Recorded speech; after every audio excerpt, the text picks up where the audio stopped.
2,4 miliardi è lo shock energetico di aumenti per il Veneto nell'ultimo anno. Colpiscono gas ed energia e in particolar modo le famiglie e le imprese del sistema manifatturiero veneto. Il costo complessivo dell'energia, elettricità e gas, secondo le stime elaborate da CNA Veneto, passerà da circa 11 miliardi di euro nel 2025 a oltre 13 miliardi, un incremento pari al 22%.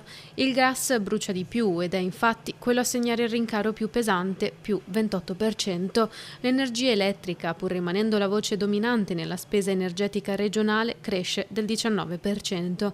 Un'attenuazione rispetto al gas che si spiega con la quota delle rinnovabili nel mix produttivo italiano, dato, spiega CNA, che dovrebbe portare ad investire in quella direzione. Le filiere energivore del Veneto, siderurgia, carta, ceramica, vetro, chimica e plastica, potrebbero affrontare un incremento di costi per l'energia elettrica di 610 milioni di euro, pari al 44% dell'aumento regionale. Devono esserci interventi immediati dal punto di vista del governo sui crediti d'imposta e per quanto riguarda gli oneri di sistema delle bollette. Lavoriamo per le comunità energetiche e per i sistemi di autoconsumo per cercare di contenere questa situazione che può rallentare l'economia del tessuto produttivo veneto. Allarme anche dal settore dei trasporti, che arriva da Michele Varotto, presidente della Federazione Trasporti di Confartigianato.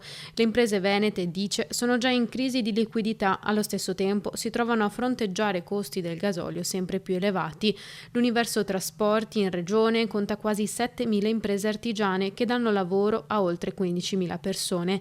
Tutto questo nel giorno in cui il centro studi di Confindustria taglia le stime del PIL a seconda delle previsioni di guerra, dallo 0,7% preventivato lo scorso autunno allo 0,5% se la guerra in Medio Oriente si protrarrà. Condizione, quella del conflitto, che se perdurerà oltre 10 mesi potrebbe portare alla recessione.